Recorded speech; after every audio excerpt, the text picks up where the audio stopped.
another staff کے ساتھ ساتھ رسیوں کا بھی استعمال کیا کہ اس کو سانپ میں بدلنا ہے, یہ جادو دکھانا ہے.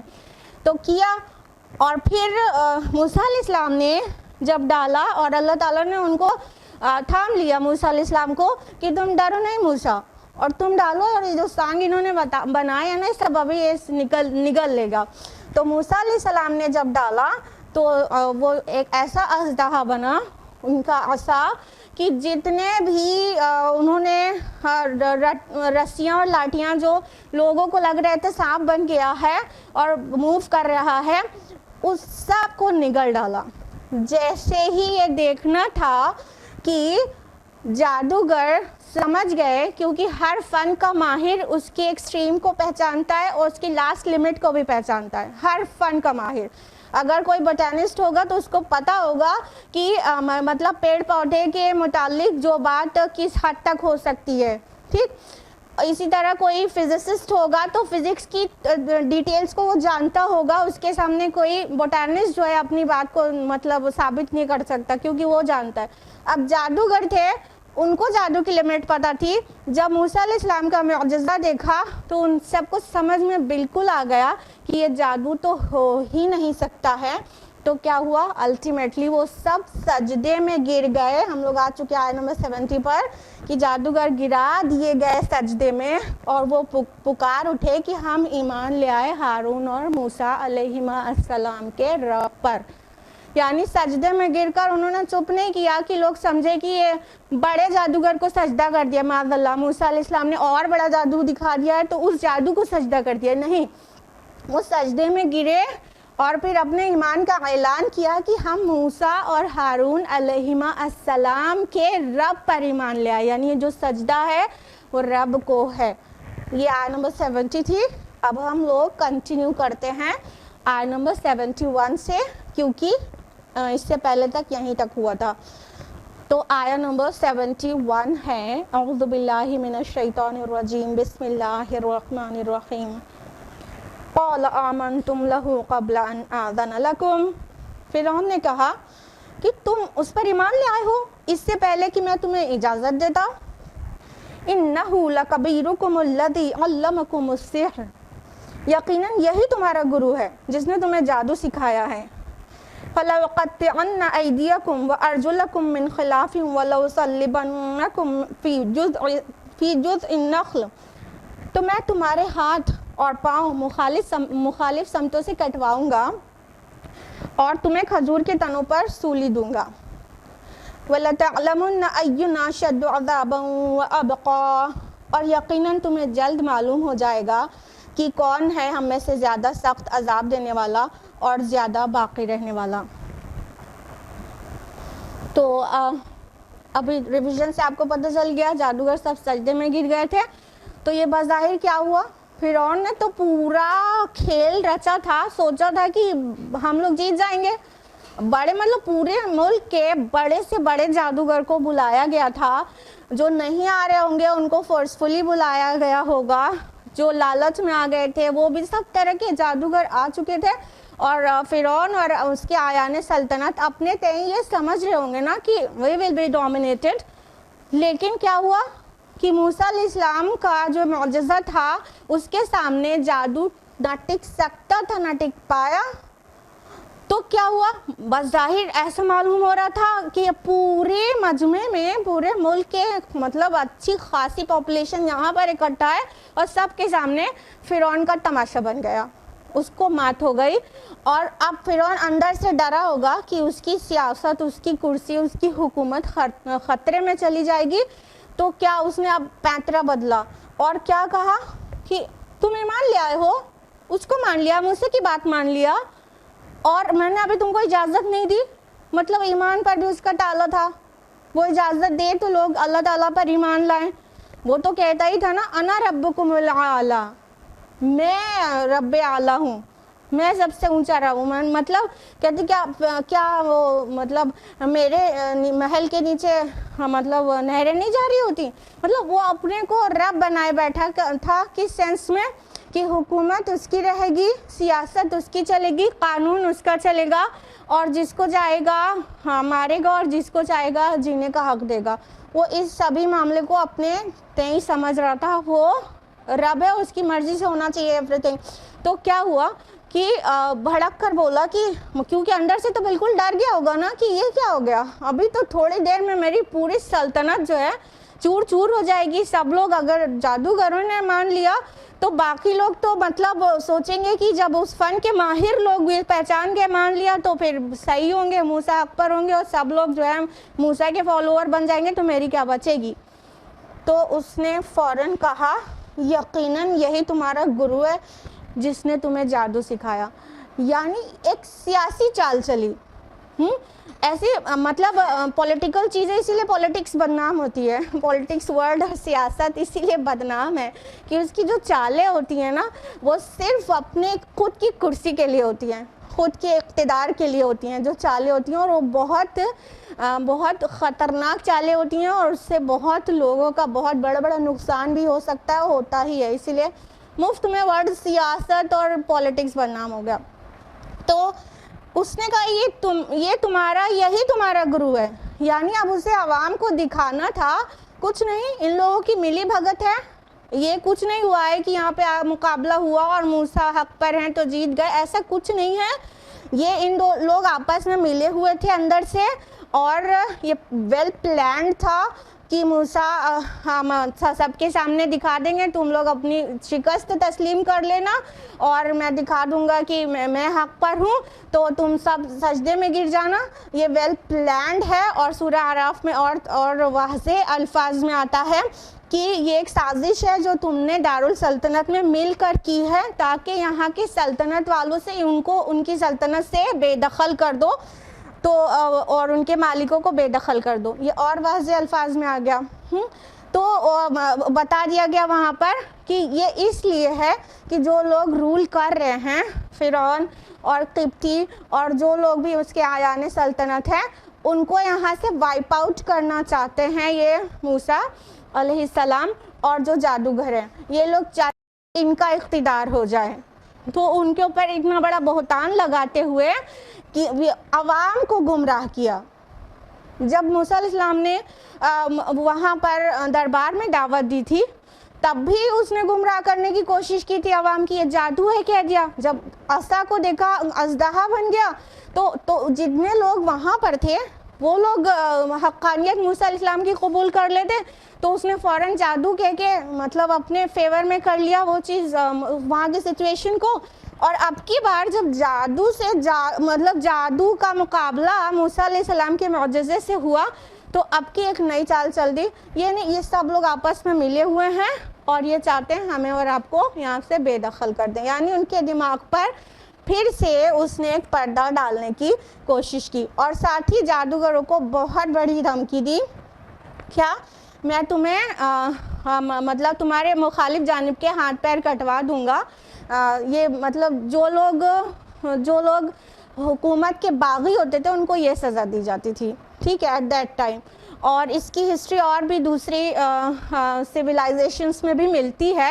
یہ بہت کروئل معلوم ہوتی ہے یہ سزا آج کے حساب سے, لیکن اس ٹائم یہ چل رہی تھی سزا.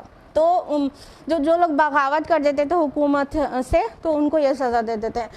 تو وہ والی سزا ڈکلیئر کی کہ تم نے بغاوت کی ایک طرح سے, تو تمہارے اپوزٹ لمبس چاپ آف کر دیے جائیں گے. یعنی جیسے داہنا ہاتھ تو بایاں پیر یا بایاں ہاتھ تو داہنا پیر, ٹھیک ہے, اپوزٹ لمبس کو کاٹ دیا جائے گا اور تمہیں کھجور کے تنے پر سولی دی جائے گی.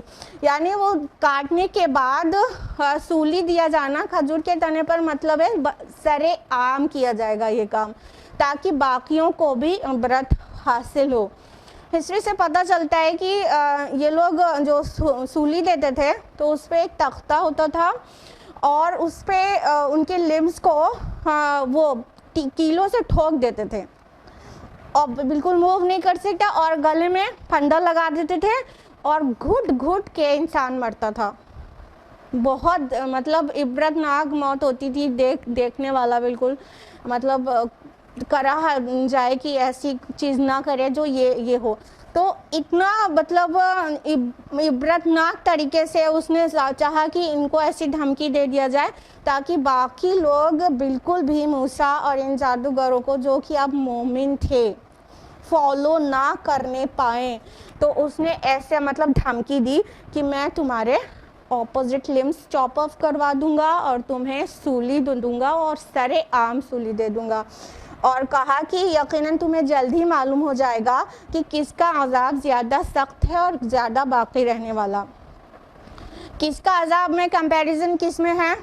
دیکھیے ایک بات تو یہ ہو سکتی ہے کہ جادوگروں کے ہاں ایک عقیدہ پایا جاتا ہے, ایک تھاٹ پائی جاتی ہے. کیا کہ اگر گرو کو ناراض کر دیا تو گرو جادو کے زور سے, یعنی جادوگروں کے گرو کو باقیوں نے ناراض کر دیا تو گرو جادو کے زور سے کوئی بہت بڑا جو ہے نقصان کر دے گا باقی کا. ٹھیک ہے, تو اس لیے جادوگر اپنے سب سے بڑے جادوگر گرو سے بہت ڈرتے اور دبتے ہیں کہ گرو ناراض نہ ہونے پائیں. رائٹ, تو اگر یہ سوچ تھی اس وقت کہ تم مطلب سارے لوگ کا گرو موسیٰ ہے علیہ السلام, تو اگر یہ تم فرعون کمپیئر کر رہا تھا کہ ابھی تمہیں پتہ چل جائے گا کہ یہ جو تمہارے گرو کا پنشمنٹ زیادہ سخت ہے کہ میری, اور زیادہ باقی رہنے والی کس کی ہے. ایک تو یہ مطلب اس کا انٹرپریٹیشن ہو سکتا ہے. ایک اور انٹرپریٹیشن یہ ہو سکتا ہے کہ ہر نبی ہر رسول آخرت کی دعوت دیتا ہی ہے. توحید کی, آخرت کی یہی بیسک دعوت ہوتی ہے.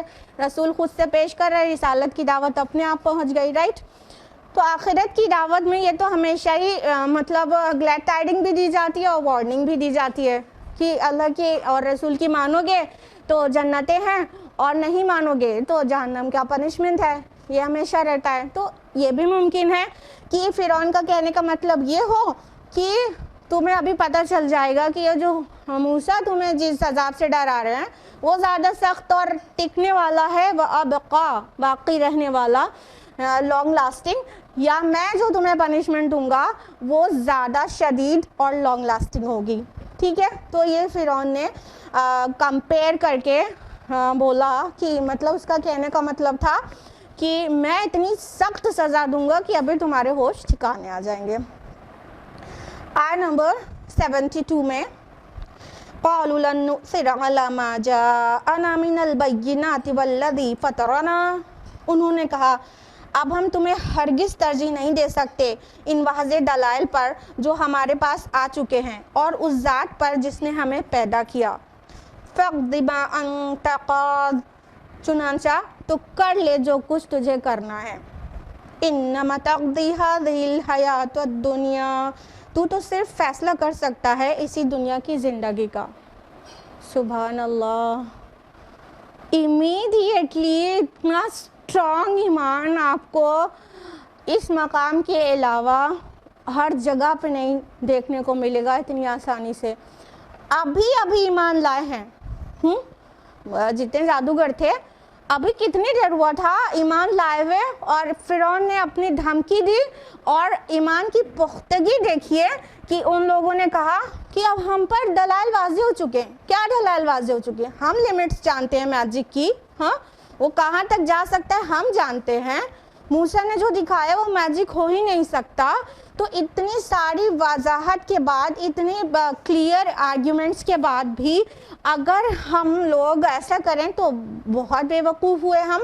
تو کہا نہیں, آپ فرعون اس سے کہہ دیا ایک دم اتنا ٹائرنٹ رولر ہے, پوری دنیا جان رہی ہے کہ مطلب the tyrant most ruler is the فرعون at that time. تو اتنے ٹائرنٹ رولر کے سامنے کیا کہہ رہے ہیں کہ اب ہم تم کو ترجیح دے ہی نہیں سکتے. اور یہ سٹیٹمنٹ اگر مطلب کریج کی اپنی انتہا کو بیان کرتا ہے, فَاقْضِ مَا أَنْتَ قَاضٍ, کر لے تجھے جو کچھ کرنا ہے. اللہ اکبر. یہ کسی ایسے لڑائی میں تو بولا جا سکتا ہے کیا کر لو گی, کیا کر لو گی, کر لو جو کچھ کرنا ہے. It's so simple. یہ تو بہن تو آرام سے بول ہی سکتی ہیں, بڑے آرام سے. لیکن ایک بہت ظالم بادشاہ کے سامنے یہ بولنا کتنی بڑی بات ہوئی. اپنی جان کی بھی پرواہ نہ کرنا ہوئی، اس سے کم تو ایک بٹ بھی نہیں ہوئی. جو مطلب بنی اسرائیل کے بیٹوں کو قتل کرتا چلا جا رہا ہے، اور جو ابھی مطلب اتنا سختی سے بول چکا ہے کہ تمہارے اپوزٹ لمبس کاٹ دوں گا اور تمہیں سولی دوں گا، سب ابھی بولا ہے، اس کے سامنے کہہ رہے ہیں فقد ما انت قاد، کر لے تجھے جو کرنا ہے، جو کچھ کرتے بنے کر لو. مطلب اتنا کریج، یہ ایمان کی پختگی کی اپنے آپ میں انتہا ہے. کتنا پختہ ایمان ابھی کے ابھی اسلام میں داخل ہوئے اور ابھی کے ابھی اتنے ڈیرنگ اسٹیٹمنٹ دے رہے ہیں. اور تو اور انہوں نے آگے کیا کہا، تو صرف فیصلہ کر سکتا ہے اس دنیا کی زندگی کے لیے ہی. یعنی تم کیا بگاڑ لو گے؟ زیادہ سے زیادہ ہماری دنیا کی زندگی کے جو دن ہیں اس کا فیصلہ کر سکتے ہو نا. جو کچھ کرو گے اسی لائف کے متعلق ہی کرو گے نا. کہنے کا مطلب ابھی کے ابھی آخرت پر اتنا پختہ ایمان ہو گیا کہ کوئی بات نہیں، وہ جو اصل زندگی ہے وہ سنور جائے گی، ہم کو موت بھی منظور ہے. زیادہ سے زیادہ مار ڈالو گے اور تڑپا کے مار ڈالو گے، بس اور کیا کر لو گے اسی دنیا میں تو کرو گے نا. یہ کن لوگوں کا حوصلہ ہے اور یہ کن لوگوں کا سٹیٹمنٹ ہے جو ابھی تھوڑی دیر پہلے فرعون سے کہہ رہے تھے کہ اچھا ہم غالب رہے تو ہمیں کیا انعام ملے گا. تھوڑی دیر پہلے کتنے لالچی تھے. ہاں، جب ان کو بلایا گیا، جب سب گیدر ہو گئے اس جگہ پر جہاں کا وعدہ تھا، تو فرعون سے کہہ رہے تھے اچھا ہم غالب آ گئے تو انعام کیا ملے گا. مطلب تھوڑی دیر پہلے اتنے لالچی تھے اور دنیا کا مال و دولت ان کی نظر میں اتنا جو ہے مرعوب تھا، اتنی پانے والی چیز تھی مال و دولت، اور سلطنت میں کوئی ان کو مطلب عہدہ، کوئی پوزیشن، ٹھیک ہے. تو اتنا تھوڑی دیر پہلے کس قدر مطلب لو کیریکٹر کا مظاہرہ کیا تھا.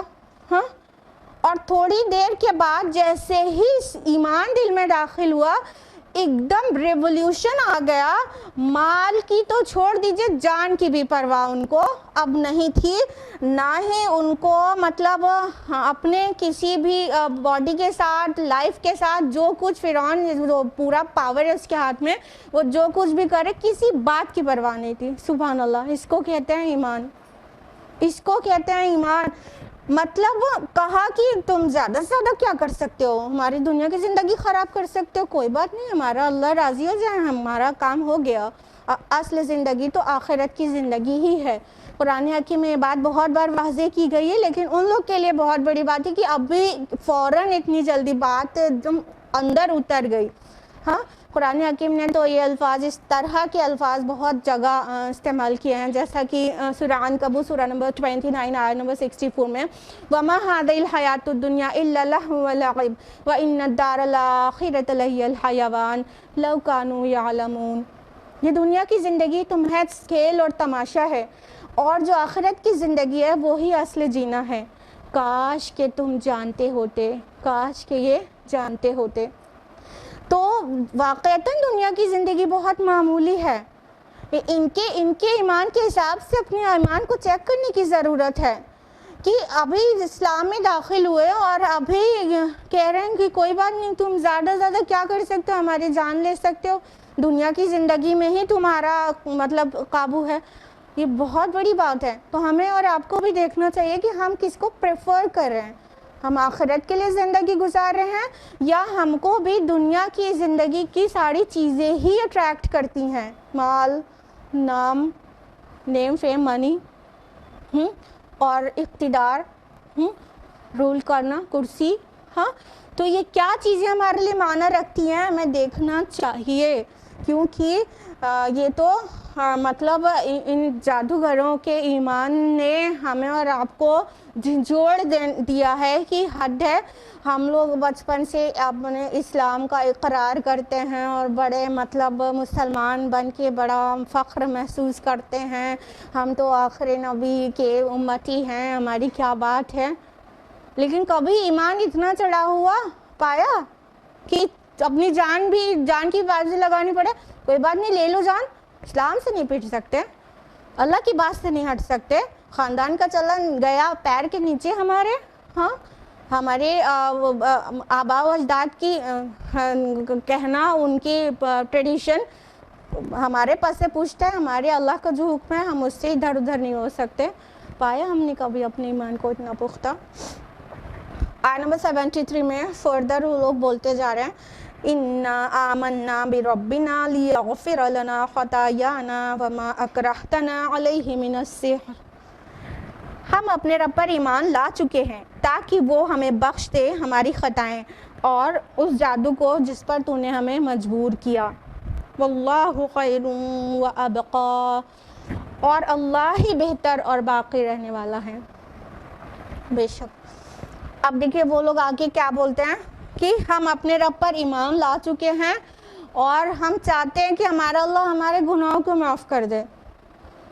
اب ان کا ایک کنسرن ہے، جو اس سے پہلے گناہ ہو چکے وہ اللہ معاف کر دے بس.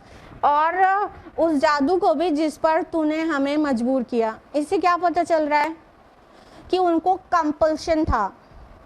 اٹ میں بھی پاسبل کہ جب ان کو کال دیا گیا تھا، ہر کارے پورے علاقے میں پھیل گئے تھے، پورے ملک میں، کہ مطلب فرعون نے یعنی کہ بادشاہ سلامت نے بلایا ہے، تو ہو سکتا ہے کہ اس ٹائم بھی ان میں سے کچھ لوگ رہے ہوں کہ ان کو لگا ہو کہ نہیں، جو موسیٰ دکھا رہے ہیں اس کا مقابلہ ہم نہیں کریں گے، لیکن ان کو مجبور کیا گیا وہ آنے پر.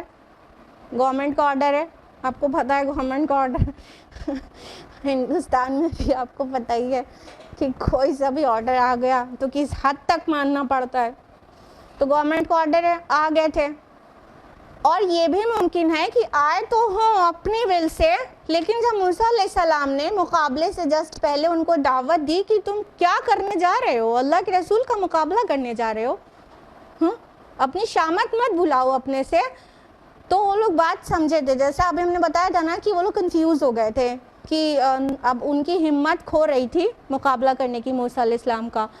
تو یہ بھی ممکن ہے کہ پہلے تو ولنگلی آئے اور بعد میں ان کو لگا کہ ہاں ہم کچھ غلط کرنے جا رہے ہیں. وہ رکنا چاہتے تھے لیکن آیان سلطنت نے انہیں رکنے نہیں دیا. ان پر کمپلشن تھا اس وقت کہ نہیں، تم آئے ہو جس کام کے لیے وہ کرنا ہوگا اور وہ کرو. تو وہ اپنے آپ پر ایک جبر محسوس کر رہے تھے تو پھر تیار ہو گئے تھے. ٹھیک ہے، تو یہاں پہ یہ مطلب وما اکرہتنا سے صاف پتہ چل رہا ہے کہ کوئی مطلب جبرن کرایا گیا تھا ان سے اس وقت مقابلہ جادو والا. تو ان لوگوں کو سب سے زیادہ فکر کس بات کی ہو گئی؟ ریپینٹنس کی، کہ اللہ تعالیٰ ہماری توبہ قبول کر لے، اور جو تو نے ہم کو جبرن ہم سے زبردستی کر کے جو جادو کرایا ہے اس کو اللہ معاف کر دے، اور اس سے پہلے کے جو گناہ ہم سے ہوئے ہیں اللہ تعالیٰ ہمیں وہ سب معاف کر دے. تو یہ ہمارا کنسرن ہے. اور وہ یہ جواب دیا واللہ خیر و ابقا. یہ کس بات کا جواب ہے؟ جو ابھی آیت نمبر 71 میں فرعون نے کہا تھا وَلَتَعْلَمُنَّ أَيُّنَا أَشَدُّ عَذَابًا وَأَبْقَىٰ. ابھی تمہیں پتہ چل جائے گا کہ ہم میں سے کس کا عذاب شدید ہے اور باقی رہنے والا. تو ان لوگوں نے بتا دیا کہ نہیں، بہتر اللہ ہی ہے اور باقی رہنے والا بھی صرف اللہ ہی ہے. اس بات کا جواب دیا کہ ڈرا رہے ہو تم، نہیں، اللہ از بیٹر فار اس. اللہ بہتر ہے ہم تمہاری اور تمہاری پوری سلطنت سے، اور اللہ باقی رہنے والا ہے. نہ تمہارا عذاب نہ تمہاری عطا، کوئی چیز باقی نہیں رہنے والی ہے، اللہ باقی رہنے والا ہے صرف.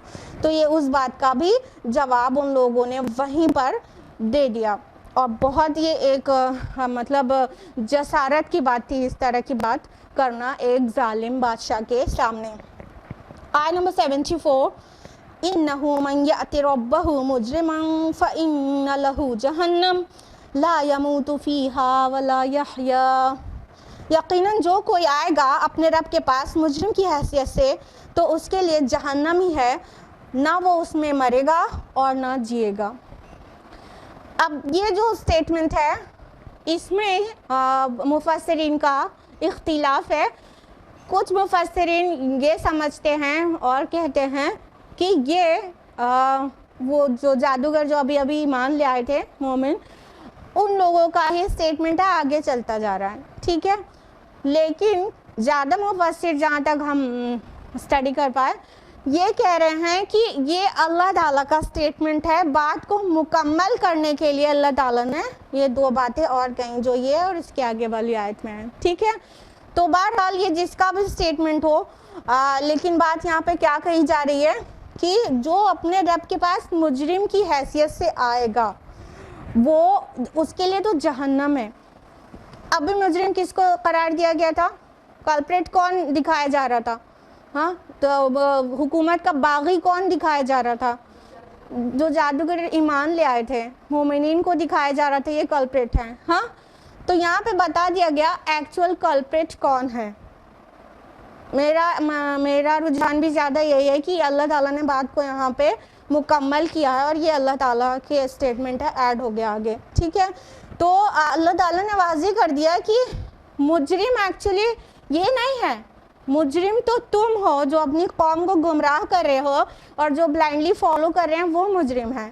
اور جو لوگ مجرم ہیں, جو کلپریٹ ہیں, وہ ان کو کیا ہوگا؟ جہنم کا عذاب ہوگا. یہ تم دنیا کے تھوڑے سے میرے مومن بندوں کو ڈرا رہے ہو تھوڑا سا مطلب سولی دیے جانے سے اور ان کے اپوزٹ لمبس کاٹ دیے جانے سے نہیں, وہ جہنم کا جس کو عذاب ملے گا وہ پرابلمیٹک ہے.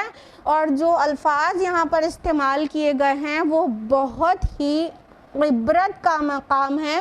حسرت کے دن سے پہلے ہوش میں آ جائیں, یہ یاد دلا رہے ہیں. ثم لا يموت فيها ولا يحيا, نہ وہاں جیے گا انسان نہ مرے گا. یہ ایسی بات ہے, اتنی ڈراؤنی بات ہے. دیکھیے انسان کو دنیا میں کوئی تکلیف ہوتی ہے, بہت ہوتی ہے, بہت ہوتی ہے, حد سے زیادہ ہو جاتی ہے تو کیا ہوتا ہے؟ مر جاتا ہے. مر جاتا ہے نا. درد کا حد سے گزر جانا ہے دوا ہو جانا. جب زیادہ ہی پریشانی ہوتی ہے تو فائنلی وہ تکلیف کی انتہا یہ ہے کہ موت آ گئی اور وہی دوا بن گئی. ٹھیک, جب بہت زیادہ کسی بھی فزیکل پرابلم میں کوئی رہتا ہے تو کبھی کبھی یہ دعا نہیں کرنے لگتا. غلط ہے, الگ بات ہے, لیکن کرنے نہیں لگ جاتا ہے کہ اللہ تعالیٰ ہم کو موت دے دے, اب ہم سے اور برداشت نہیں ہوتا. ہم یہ نہیں کہہ رہے ایسا کرنا چاہیے, غلط ہے, لیکن ہم یہ کہہ رہے ہیں کہ جب تکلیف سے انسان موت کو سوچتا ہے کہ اب اس سے تو آسان موت ہے, رائٹ. تو درد کا حد سے گزر جانا, دوا ہو جانا, یہ دنیا کی زندگی میں ہے. جہنم میں اتنی زیادہ ایک تو شدت والی پنشمنٹ اور موت بھی نہیں آنی ہے. سب سے زیادہ ٹینشن والی بات یہی ہے کہ زندگی ایسی نہیں ہے کہ جیا جائے اور موت آئے گی نہیں. ثم لا يموت فيها ولا يحيا, نہ وہاں جیے گا نہ مرے گا. یعنی ایک کہا گیا نا کہ ایک موت کو مت پکارو, تم اب 1000 موت کو پکارو, آئے گی نہیں تم کو. ہاں, تو وہ وہاں پر جہنم میں چلائیں گے جو مجرمین ہوں گے, اللہم لا تجعلنا منہم, کہ وہ مجرمین پکاریں گے کہ ہم مطلب کسی طرح ہم کو موت آ جائے اور ہم کو اس عذاب سے نجات مل جائے, کسی طرح موت آ جائے. تو ان کو پھٹکار دیا جائے گا, ایک موت کو مت پکارو, اب تو سینکڑوں ہزاروں موت کو پکارو, یعنی تمہیں موت نہیں آئے گی. تو سب سے زیادہ بھیانک بات جہنم کے یہی ہے کہ جیا جائے گا نہیں, شدت کا عذاب ایسا رہے گا کہ جس کو زندگی کا کوئی مزہ نہ ملے, اتنی تکلیف, اور موت آئے گی نہیں. تو یہاں پہ اور یہ الفاظ بھی دلیل کے طور پر مفسرین, وہ والے مفسرین جو اللہ تعالیٰ کی اسٹیٹمنٹ ہے کہتے ہیں, یہ بھی دلیل کے طور پر پیش کرتے ہیں کہ یہ جو انداز ہے یہ اللہ کے علاوہ اور کون بول سکتا ہے. آیت نمبر 75 اس کا سائملٹینیس کنٹراسٹ ہے.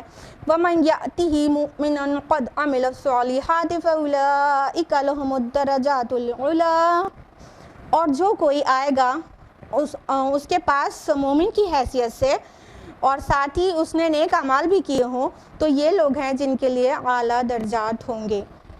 اب یہاں پر واضح کر دیا گیا کہ جو لوگ مجرم ہیں وہ تو جہنم میں جائیں گے, نہ جی پائیں گے نہ مر پائیں گے, لیکن جو مومن کی حیثیت سے آئے گا, جو ایمان لائے گا. ابھی ان جادوگروں نے کیا کہا تھا کہ ہم موسیٰ اور ہارون کے رب پر ایمان لے آئے, تو ان کانٹیکسٹ ان کی بات ہو رہی ہے. ایمان تو یہ لائن ہے جو مومن کی حیثیت سے آئے گا اور ایک چیز کو جوڑ دیا گیا اور نیک اعمال بھی کیا ہوگا, ان لوگوں کے لیے اعلیٰ درجات ہیں.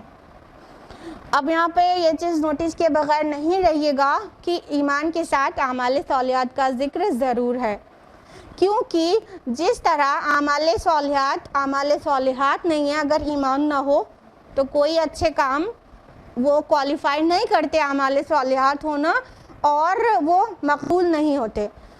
تو اسی طرح ایمان بھی خالی مطلب کافی نہیں ہے کہ نجات ہو جائے، اس کے ساتھ اعمال صالحات بھی ضروری ہے. اِلَّا الَّذِينَ آمَنُوا وَعَمِلُوا الصَّالِحَاتِ، یہ فقرہ قرآن مجید میں 52 ٹائمز ریپیٹ ہوا ہے. ٹھیک ہے، تو جب ایمان کا ذکر ہوتا ہے نجات کے کانٹیکسٹ میں، ایمان کا ذکر ہوتا ہے تو اعمال صالحات کا ضرور ہوتا ہے. کچھ تو نیک اعمال بھی ساتھ ہوں، اگر ایمان ہے اور اعمال صالحات نہیں، گڈ ڈیڈز نہیں، رائچس ڈیڈز نہیں، تو کیا ہے اس کی حیثیت ایک ایسے درخت کی سی ہے جو کبھی مطلب پھل نہیں دیتا، ایک دم ٹھوٹ ہے، نہ اس میں پھول آتا ہے نہ پھل آتا ہے، اور کوئی بینیفٹ نہیں دے سکتا. ویسے ہی ہے وہ انسان جو ایمان تو رکھے، مطلب اسلام تو قبول کر لے، لیکن اس کا ایمان ویسا ہوگا ہی نہیں، تبھی تو اعمال صالحات نہیں کرے گا. اگر صحیح والا ایمان ہوگا تو ڈیفینیٹلی وہ ثمرات اور وہ سارے پھلواری نکلے گی نا، اگر صحیح ہے درخت تو اگر ایمان صحیح ہوتا تو اعمال صالحات تو ہوتے ہی ہوتے. تو ایسا ایمان جس میں نیک اعمال نہ ہو وہ بھی نجات کے لیے کافی ایمان نہیں ہے، اور ایسا اعمال جس میں ایمان نہ ہو وہ بھی نجات کے لیے بالکل ہی ناممکن ہے. تو کہا گیا جو آئے گا مومن کی حیثیت سے اور اس کے پاس نیک اعمال ہوں گے. اچھا، یہ جو جادوگر جن کو کہا جا رہا ہے مومن کی حیثیت سے، ان کانٹیکس ویسے تو جنرل بات بھی ہے، لیکن ابھی جو پس منظر چل رہا ہے اس میں کہا جا رہا ہے ایمان بھی اور اعمال صالحات بھی. تو ابھی ان لوگ نے کون سا عمل صالح کیا تھا؟ کتنا لمبا چوڑا تھا؟ جلدی بتائیے، کیا کیا تھا؟ ہاں ہاں ہاں، وہ تو قول ہو گیا. عمل کی بات کریں، عمل تو قول ہو گیا. ٹھیک ہے،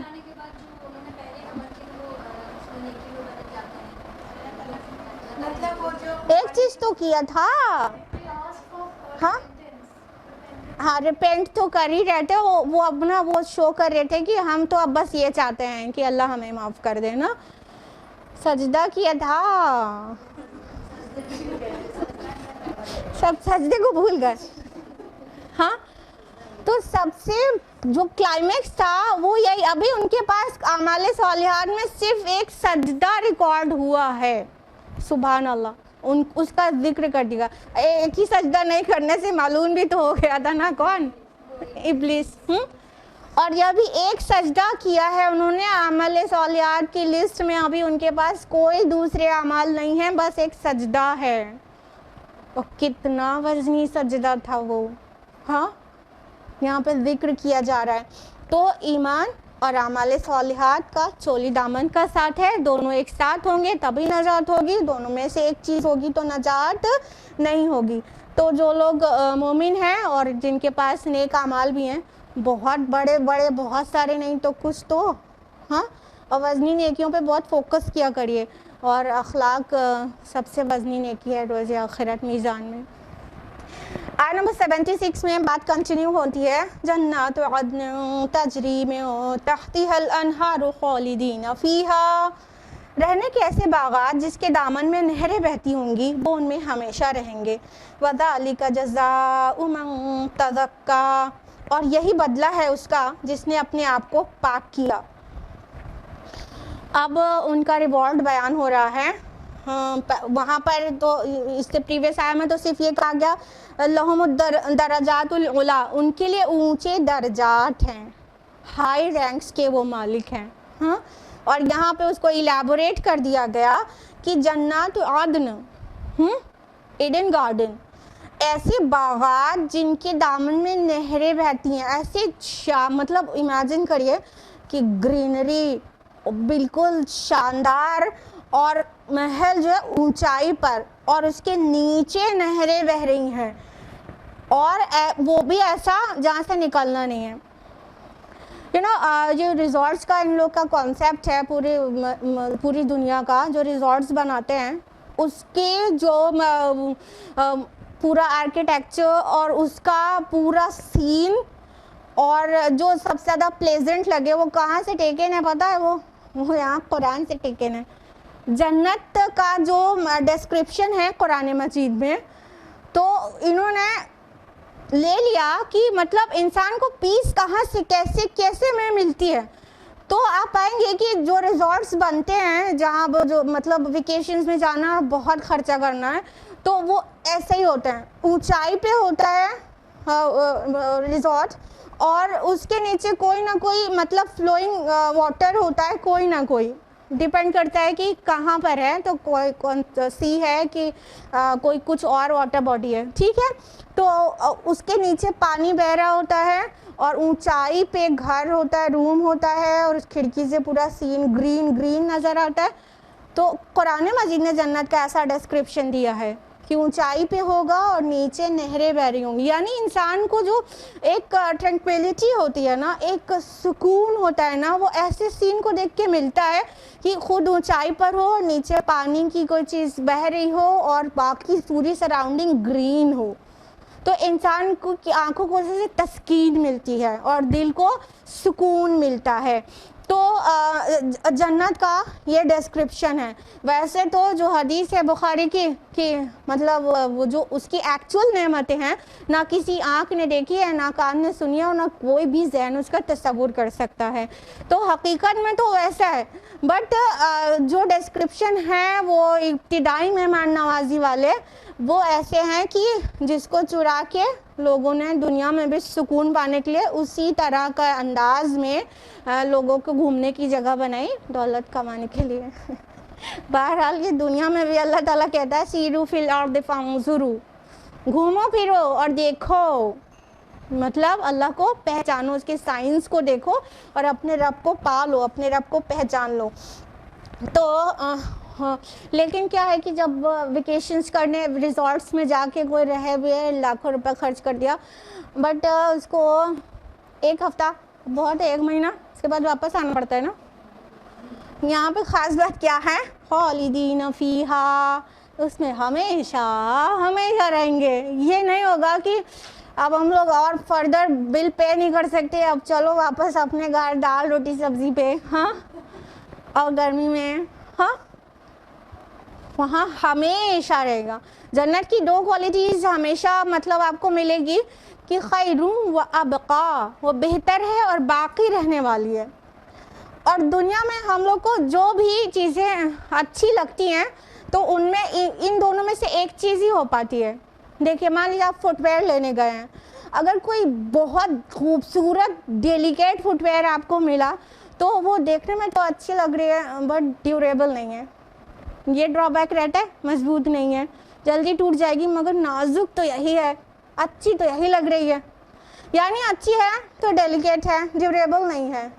اور اگر ڈیوریبل لے رہے ہیں، اور بہت سی کمپنیز کی آتی ہے نا ڈیوریبل فٹ ویئر، کمفرٹیبل ہوتی ہے، ڈیوریبل ہوتی ہے، لیکن وہ کہیں سے بھی اٹریکٹیو لگتی ہے. وہ پیر کو تو آرام دیتی ہے اور بہت دن تک چلتی ہے، 2 سال تک بھی نہیں خراب ہوتی، لیکن وہ اچھی لگتی ہے، اچھی نہیں لگتی. اللہ تعالیٰ نے جنت میں یہ دونوں کوالٹی رکھی ہے، بوتھ دا کوالٹیز، خیرون و ابقا، بہتر بھی ہے، بیوٹیفل اور ڈیلیکیٹ، اور ہر چیز آپ کے جو نظر کو بھانے والی، اچھی بھی اور ٹکاؤ بھی، رہنے والی بھی، چھننے والی نہیں. جیسے ڈیوریبل کا ہمارا ہوا ہے کہ تو چلے، لانگ لاسٹنگ ہو. تو دونوں چیز صرف جنت میں ہی ملے گی، خوبصورتی بھی اور ہمیشگی بھی صرف جنت میں ملے گی. کس کو ملے گی؟ بَذَلِکَ جَزَاءُ مَن تَزَکَّیٰ. اصلی بات یہ ہے، یہ اس کو ملے گی جس نے اپنے کو پاک کیا، جس نے اپنا تزکیہ کیا، جس نے اپنے فلتھ کو دور کیا. ان کانٹیکسٹ دیکھیں تو what is filth? In context magic is filth. یہاں پہ ابھی یہ جو لوگ ایمان لائے ہیں تھوڑی دیر پہلے میجیشینس تھے، اور ابھی واضح کر دیا گیا دیٹ واز فلتھ، وہ گندگی تھی. ایمان کی دولت جو ہے اس سے ان کا انر جو ہے پیور ہو گیا, اس سے پیوریفیکیشن ہو گیا. تو وہ گندگی تھی, لیکن جو اپنی گندگی کو صاف کر لیتا ہے وہ ہی کامیاب ہوتا ہے.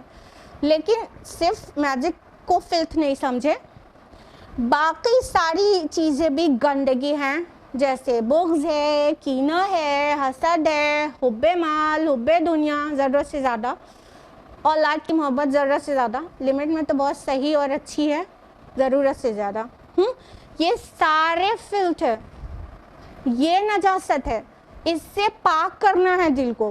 اور کامیاب صرف وہی ہوگا جس نے اپنے کو پاک کیا, اور ٹاپ موسٹ پر کہ وہ توحید رہے, عقیدہ درست رہے, شرک نہ ہو. ٹھیک ہے, ٹاپ موسٹ پر یہی ہے کہ عقیدے کی پاکی اور وہ سوچ کی پاکی, نظریات کی پاکی, اور پھر سب کچھ, لالچ سے پاکی, اور جلن کڑن اور ایک دوسرے سے آگے بڑھ جانے کی اور دوسرے کو پچھاڑ دینے کی خواہش, یہ سب سے پاکی.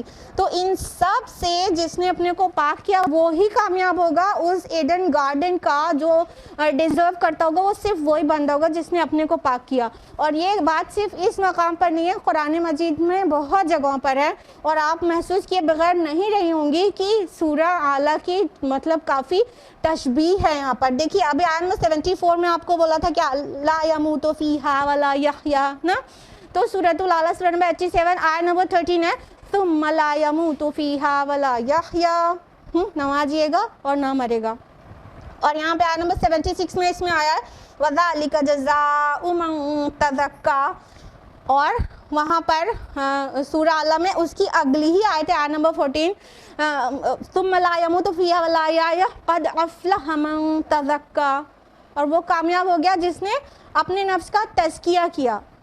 ٹھیک, اور سورہ شمس سورہ نمبر 91 آیت نمبر 9 بھی ہے نا, قد افلح من زکاہا, کامیاب ہوا وہ جس نے اپنے نفس کا تزکیہ کیا, جس نے اپنے سول کو پیوریفائی کیا.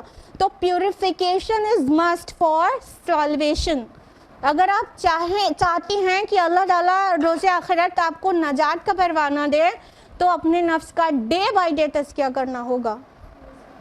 ڈے بائی ڈے روزانہ اپنے کو نوٹس کریں, چیک کریں کہ دن بھر میں کیا کیا کیا ہے, اور جو بھی نیگیٹیوٹی اپنے اندر پائیں اس سے توبہ کریں, اور اگلے دن کے لیے پلان سیٹ کریں کہ یہ غلطی کل نہیں ہوگی. یہ ہے پیوریفیکیشن آف دا سول.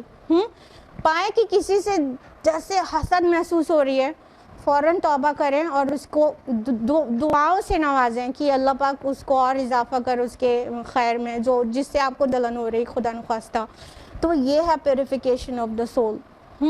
اور دیکھیں کہ ہم دنیا کی طرف کتنا بھاگ رہے ہیں, روز رات میں اسیسمنٹ کیا کریں. ٹھیک ہے, انٹرسپیکشن کرنا ہی پیوریفیکیشن کرنے کا ذریعہ ہے. جب آپ انٹرسپیکشن کریں گے, اپنا محاسبہ نفس کریں گے, تبھی تو پائیں گے کہ ہاں کچھ غلطیاں ہوئی دن بھر میں, تو پھر اس کو پاک کرنے کی توفیق ہوگی. توبہ کریں گے, آئندہ کے لیے طے کریں گے کہ اب اللہ پاک نہیں کریں گے. پھر دوسرے دن اس سے کم ڈگری کی پھر غلطی ہو گئی تو پھر توبہ کریں گے اور آئندہ کے لیے پلان کریں گے.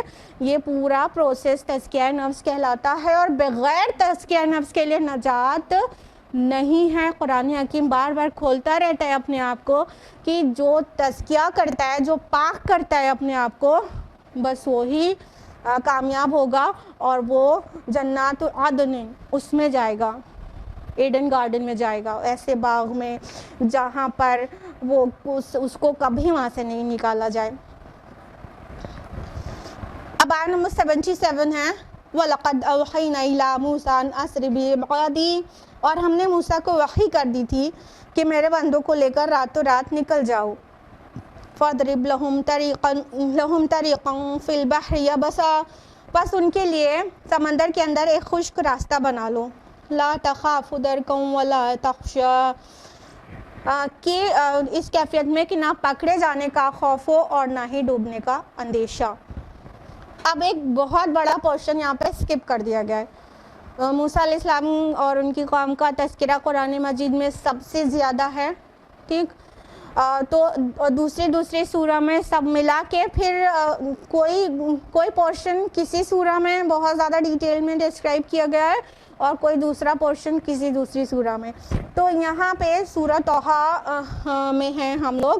تو کہاں پر ہے؟ جادوگروں نے سجدہ کیا, ٹھیک ہے, فرعون نے دھمکی دیا, ٹھیک, اور جادوگروں نے بے نیازی دکھائی, لیکن ان کو کوئی ایسا پنشمنٹ ابھی ہوئی نہیں تھی. پھر سالوں موسیٰ علیہ السلام ان ایمان والوں کے ساتھ, جن میں ایک سب سے بڑی تعداد تو بنی اسرائیل کی تھی اور کچھ قبطی بھی تھے, ٹھیک ہے, اس میں جادوگری نہ جانے کتنے قبطی ہوں گے اور زیادہ تر بلکہ ہوں گے.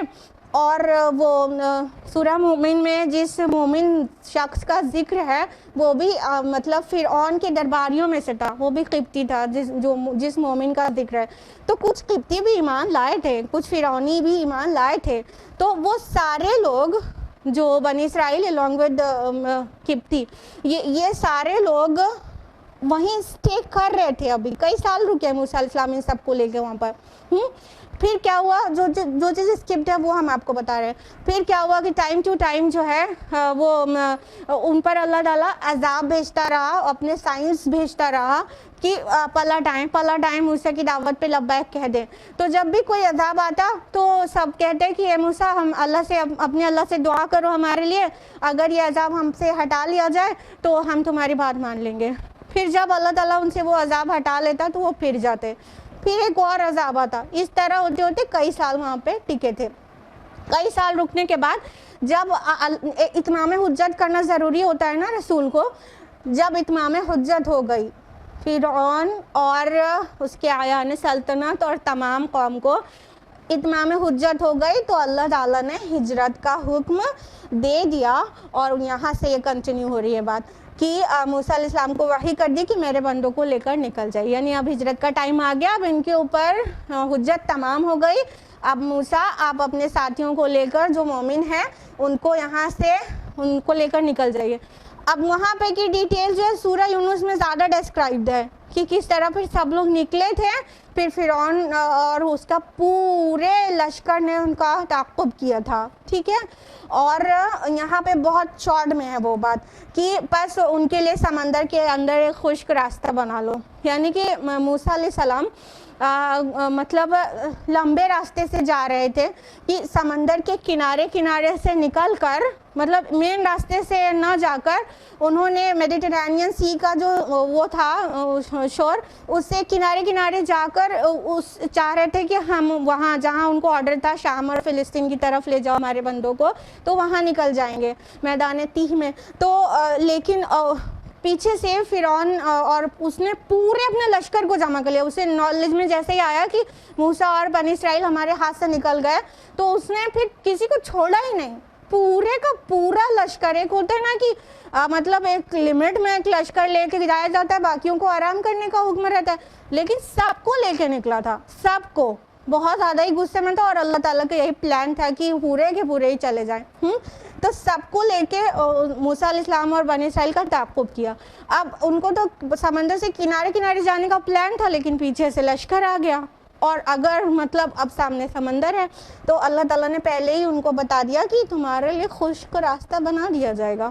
اور پھر اس کے بعد یہاں پہ کہا گیا لا تخاف درکم ولا یخشا, یعنی نہ تمہیں خوف ہو نہ کسی طرح کا اندیشہ, یعنی نہ تم ڈوبو گے اور نہ پکڑے جاؤ گے.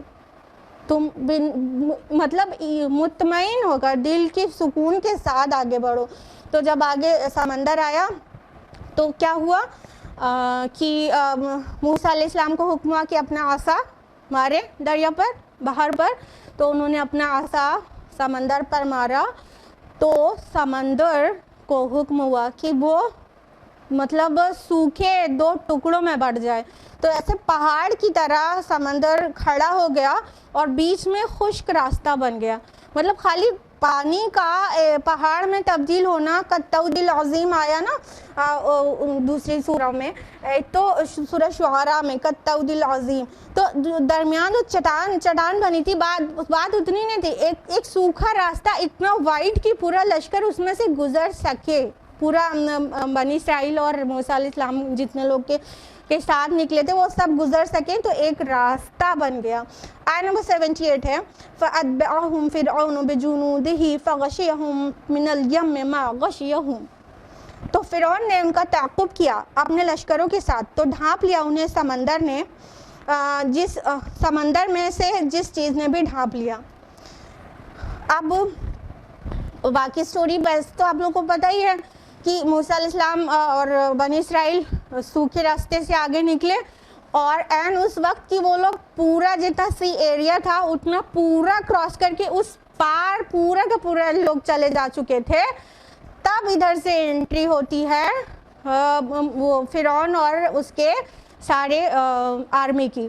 تو وہ انٹری ہوتی ہے جب دیکھتے ہیں کہ یہاں پر سوکھا راستہ ہے تو وہ لوگ بھی اسی میں چل پڑتے ہیں. تو یہاں پر کیا کہا گیا فَغَشِيَهُمْ مِنَ الْيَمِّ مَا غَشِيَهُمْ. تو ڈھانپ لیا اس چیز نے جس چیز نے ڈھانپ لیا یا جس طرح ڈھانپے جانے کا حق تھا. یہ مطلب یہ وہ انداز ہے یا تو کسی چیز کی عظمت بیان کرنے کے لیے اس طرح کا اسلوب اس طرح کا سٹائل اختیار کیا جاتا ہے عربی زبان میں, یا تو کسی ہولناکی کے بیان میں یہ اسلوب ڈھانپ لیا اس چیز نے جس چیز نے ڈھانپ لیا. یہ انداز سورہ نجم میں بھی ہے نا, جب وہاں اللہ تعالیٰ عالم بالا کا ذکر کرتے ہیں نا, تو یا تو کوئی بہت پرعظمت چیز کا بیان ہو یا تو پھر بہت ہولناک چیز کا بیان ہو, تب یہ انداز ہوتا ہے. تو کہا ڈھانپ لیا. تو جب وہ سب کے سب اس میں فرعون اور اس کے سارا آرمی آ گئے اس میں, تو دونوں طرف جو کالطود العظیم کہا گیا جو چٹانیں تھیں وہ واپس پانی بن گئی اور غرق ہو گئے وہ سب کے سب. وَأَضَلَّ فِرْعَوْنُ قَوْمَهُ وَمَا هَدَىٰ. اور فرعون نے اپنی قوم کو گمراہ کیا اور ہدایت نہ دی. یہ آیت نمبر 79 ہے. یعنی فرعون کی مطلب سب سے بڑا کلپریٹ فرعون ہوا کہ اس نے اپنی پوری قوم کو گمراہ کر دیا. اگر وہ چاہتا تو وہ مطلب اس کو اندر سے تو لگا ہی ہوگا کہ وہ کیا کر رہا ہے, لیکن اس نے اپنی حکومت کے لالچ میں بالکل بھی اندھا ہو گیا اور موسیٰ علیہ السلام کا انکار کر دیا, اور جس طرح لوگوں کو چاہا اس طرح ان کو بھی سوچنے پہ مجبور کیا. تو گویا فرعون نے ان سب کو گمراہ کر دیا. اگر وہ اسلام قبول کر لیتا, موسیٰ علیہ السلام کی دعوت قبول کر لیتا, تو باقی تو پورا ہو ہی جانا تھا. یہ تو پہلے کا چلن ہی تھا. قبیلے کا سردار اسلام قبول کر لیتا تو پورا قبیلہ خود بخود اسلام میں داخل ہو جاتا تھا. تو اتنا بڑا رولر جب وہ اسلام قبول کر لیتا اور کہتا ہاں یہ حق پر نظر آ رہے ہیں موسیٰ, تو باقی سب بھی مان ہی لیتے. اس انداز میں کہا گیا فرعون نے اپنی قوم کو گمراہ کیا اور ہدایت نہ دی. یعنی وہ چاہتا تو باقی سب کی بھی ہدایت ہو جاتی, تو وہ سب کے جرم کے برابر کا بھی اکیلے مجرم ہے.